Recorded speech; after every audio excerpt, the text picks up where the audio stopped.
Comment apprendre une chanson en anglais facilement? Bonjour à tous et à tous, je suis absolument ravie de vous retrouver pour cette nouvelle vidéo. Bienvenue à toi si tu es nouveau sur ma chaîne, tu vas retrouver ici une quantité de vidéos. Plein de choses que je suis certaine d'avance, je le prévois, que tu vas adorer, donc n'hésite pas à t'abonner, actionne la cloche et rejoins la communauté. Aujourd'hui, je voulais vous présenter une nouvelle vidéo sur le volet, si je peux dire ça, des vidéos en anglais. Je vous ai fait une vidéo sur comment apprendre à chanter en anglais, je vous la remets juste ici. Il y a une autre vidéo, on a fait carrément une masterclass tous ensemble pour apprendre une chanson, un petit peu de A à Z, placer la technique en anglais, je vous la remets également juste ici. Et aujourd'hui, la question qui m'a été posée dans les commentaires, c'est « Ok, comment est-ce que j'apprends une chanson en anglais facilement ?» Selon moi, il y a vraiment deux choses bien distinctes. Il y a apprendre, être capable de la chanter, et ensuite il y aurait apprendre par cœur.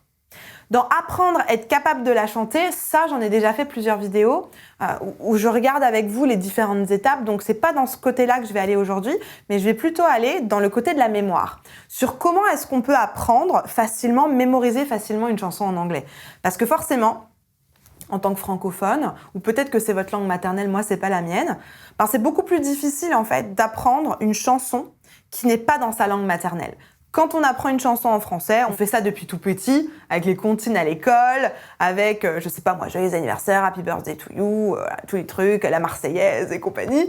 Voilà, on fait ça depuis enfant, donc c'est facile. Maintenant, en anglais, c'est un peu plus difficile, et j'aimerais vous donner des clés aujourd'hui pour y arriver facilement. Vraiment facilement. Donc restez bien jusqu'à la fin de cette vidéo parce que croyez-moi, il y a vraiment des pépites à l'intérieur, des choses, des astuces, des clés, plein de choses que croyez-moi, vous allez vouloir retenir, appliquer dans ces chansons en anglais. Donc restez bien jusqu'à la fin.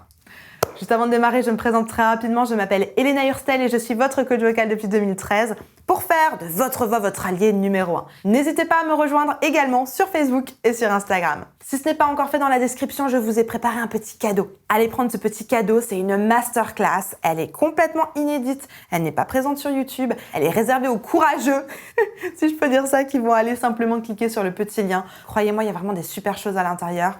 Soyez curieux et allez regarder dans cette petite vidéo. Allez, c'est parti, on rentre dans le vif du sujet. Allez me chercher de quoi noter, un papier, un stylo, parce que croyez-moi, vous allez en avoir besoin. Comment apprendre une chanson en anglais facilement? Aujourd'hui, on va sur le volet de la mémoire. On va regarder comment favoriser la mémoire, surtout quand c'est une chanson en anglais ou de manière générale, une chanson qui n'est pas dans votre langue maternelle. Comment est-ce qu'on fait pour faire en sorte de retenir beaucoup plus facilement cette chanson? Déjà, la première chose, pour que la mémoire fonctionne, selon moi, il faut stimuler plusieurs domaines. C'est pas uniquement je lis. C'est pas uniquement j'écris. C'est pas uniquement je regarde, je photographie. C'est pas uniquement j'écoute, etc., etc. Il faut, à mon sens, stimuler tous ces différents domaines, autant la lecture, autant l'écoute, autant le visuel, tous ces domaines de mémoire, il va falloir tous les stimuler en même temps pour que s'il y en a un qui lâche, il y en a un autre qui puisse prendre le relais. Il n'y a rien de pire que de penser que la mémoire se fait uniquement avec les oreilles, d'écouter, et puis le jour où vous êtes sur scène, ou le jour où vous devez chanter cette chanson, plus personne. Blackout. Parce que quoi? Ah oui, mais pourtant j'ai écouté la chanson. Ce n'est pas suffisant. Ne mettez pas juste un pied à votre table. Mettez-en plein pour qu'on soit stable et pour que vous puissiez simplement aller piocher dans différents domaines, dans différentes ressources et pas uniquement soit l'auditif, soit le visuel, etc. Ça ne fonctionne pas comme ça. La deuxième chose que je vous conseille après ça, c'est de vraiment comprendre les paroles. Selon moi, on ne peut pas, c'est impossible, d'apprendre une chanson qu'on ne comprend pas. Ça fonctionne peut-être quand on est enfant parce qu'on a une mémoire beaucoup plus disponible, on a un esprit un peu plus éveillé peut-être quand on est enfant, on a l'habitude d'ingurgiter beaucoup de choses, d'apprendre beaucoup de choses à la seconde. Au bout d'un moment, ça ne fonctionne plus. Vous ne pouvez pas apprendre des choses uniquement, je reprends l'exemple de l'oreille, uniquement par audition et placer des espèces de syllabes par audition. Dans mes chorales du gospel, par exemple, quand je travaille une chanson en anglais, vous vous en doutez, j'ai la moitié de la chorale qui me dit « Oh non, pitié, encore de l'anglais, au secours, on ne sait pas ce que ça veut dire. » Bon, ce que je fais la plupart du temps en tout premier, la première chose que je fais avec ma chorale, je traduis les paroles. C'est important pour eux de comprendre. Ils ne vont pas pouvoir comment dire, mémoriser la chanson. C'est impossible de la mémoriser si vous ne comprenez pas ce que vous dites. Vous devez avoir une vision globale de ce que vous êtes en train d'apprendre, ce que vous êtes en train de chanter. Donc la première chose, très important, c'est de comprendre. La deuxième chose, après avoir compris, c'est de paraphraser. C'est important que vous puissiez, à partir de la compréhension, paraphraser. Qu'est-ce que ça veut dire paraphraser? Vous avez besoin de dire avec vos propres mots ce que ça veut dire. Je prends « I'm singing in the rain ». I'm singing in the rain, par exemple. J'ai besoin déjà de comprendre ce que ça veut dire. Si je ne comprends pas ce que ça veut dire, c'est compliqué. J'ai uniquement une espèce de base de mémoire à propos de la mélodie de la chanson, mais les paroles, ça va être compliqué. I'm singing in the rain. Qu'est-ce que ça veut dire? Je chante sous la pluie. Je chante dans la pluie, si on est textuellement. Qu'est-ce que ça veut dire maintenant, deuxième étape, si je paraphrase? Je chante sous la pluie, textuellement, ça veut dire, ou si je paraphrase, pour moi, ça veut dire, je m'en fiche en fait des éléments. Il peut venter, il peut pleuvoir, il peut, j'en sais rien. Je suis tellement heureux ou heureuse à ce moment-là que je chante sous la pluie parce qu'en fait, je n'ai que faire de la météo, ça m'indiffère cette météo parce que je suis tellement heureux que je peux chanter sous la pluie. Voilà la paraphrase. C'est important que vous fassiez votre interprétation, votre paraphrase de ce que vous comprenez. Parce que des fois, on a beau comprendre, on a beau traduire, on ne va pas forcément comprendre ce qui se passe. Donc, c'est important de passer par la paraphrase si vous voulez activer votre mémoire. N'hésitez pas à liker cette vidéo si elle vous plaît et si vous apprenez quelque chose. La troisième chose que je vous conseille, c'est de poser sur le corps. C'est-à-dire de poser des espèces de mémoires par phrase. Je sais qu'on avait vu ça avec Richard Cross à l'école.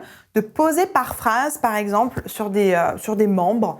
Ça peut être de votre corps, ou alors, moi je vous conseille de le faire en premier dans votre corps, mais ça peut être aussi par rapport à un appartement. J'avais travaillé ça avec mes coachés, on avait travaillé la mémoire à partir d'un appartement par exemple. Mais aujourd'hui, on va le faire sur le corps. Si je prends une autre chanson en anglais, on va prendre Show Must Go On.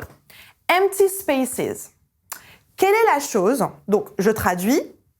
Empty spaces, l'espace vide. Qu'est-ce que ça m'évoque? Si je paraphrase, quelque chose de creux, quelque chose de vide, quelque chose à l'abandon, quelque chose où il n'y a personne. Maintenant, si je devais le poser sur mon corps, empty spaces. Moi, la première chose qui me vient tout de suite, me demander pourquoi, c'est les poumons. Pourquoi? Parce que c'est un endroit, la cage thoracique. Pour moi, je le visualise, les poumons, comme un endroit qui est quand même relativement vide dans l'entièreté du corps. Donc, j'aurais envie de placer ma main, par exemple, sur mon poumon.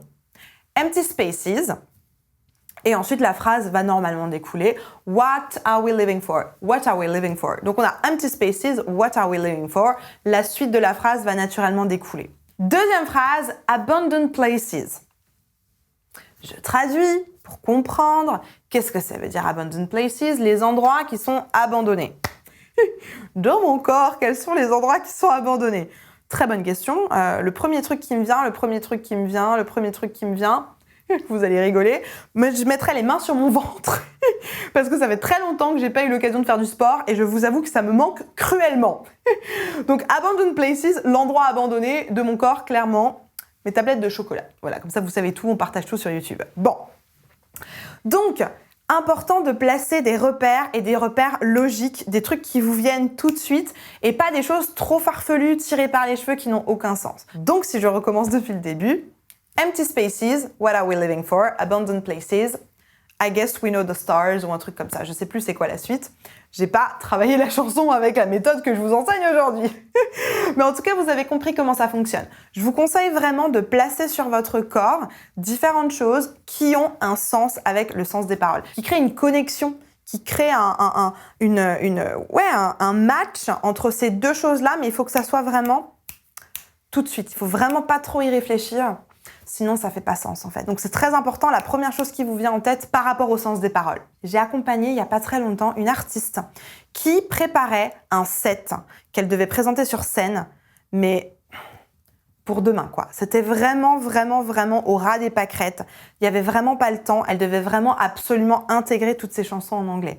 Elle est venue me voir un petit peu en panique, en mode Elena, au secours, j'ai besoin d'apprendre toutes ces chansons-là. Est-ce que tu peux m'aider? La réponse est évidemment oui.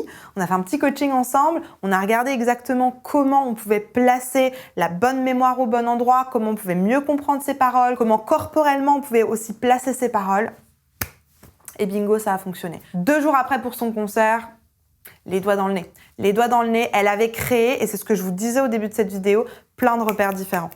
Un repère corporel, un repère visuel, un repère auditif, etc., etc., qui lui permettait en fin de compte de se rappuyer sur quelque chose de différent à chaque fois. Si, oh punaise, je sais plus c'est quoi le corps, ah oui, mais je me rappelle, c'est ça le son. Si, ah mais je me rappelle plus c'est quoi visuellement, ah oui, mais il y a ça dans le corps, etc., etc.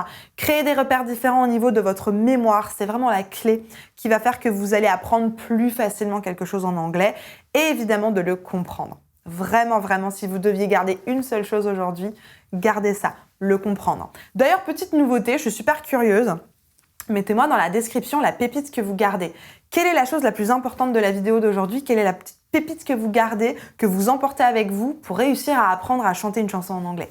Je suis super curieuse de regarder ça dans les commentaires, mettez-le moi juste en dessous. Et si vous voulez que je vous accompagne, comme cette coachée que j'ai accompagnée pour son concert, dans la description, il y a un petit lien vers un formulaire. Remplissez-moi tous les champs de ce formulaire. Avec mon équipe, on va réceptionner ça, on va regarder, on va analyser votre formulaire. Et si vos réponses font partie des profils que j'ai l'habitude d'accompagner, avec mes équipes, on vous proposera un bilan vocal. Un bilan vocal, c'est simplement un petit appel où on va prendre le temps de vous écouter. On va prendre le temps de regarder votre situation et de vous proposer un produit, un accompagnement qui va résoudre votre problématique de manière efficace et durable. La barre de commentaires est évidemment toujours à votre disposition si vous avez encore des questions, des suggestions, peut-être des petits trucs et astuces. Et n'oubliez pas non plus de me mettre votre petite pépite du jour. J'ai super hâte de regarder ça et de pouvoir vous répondre. Je vous en parlais tout à l'heure en introduction, je vous mets juste ici une petite vidéo sur comment apprendre une chanson en anglais facilement. C'est une masterclass que j'ai fait en live. N'hésitez pas à aller regarder cette vidéo-là parce que vraiment, il y a des super pépites à l'intérieur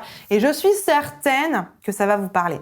Certaine que ça va vous aider au-delà de la mémoire, donc n'hésitez pas à aller checker ça. En attendant de vous retrouver tout de suite dans cette vidéo, je vous souhaite une bonne journée, une bonne soirée. N'oubliez pas non plus de liker, de vous abonner et de partager cette vidéo à une personne qui pourra en avoir besoin. Et évidemment, croyez en vous, tout est possible. Allez, à tout de suite, on se retrouve dans cette vidéo.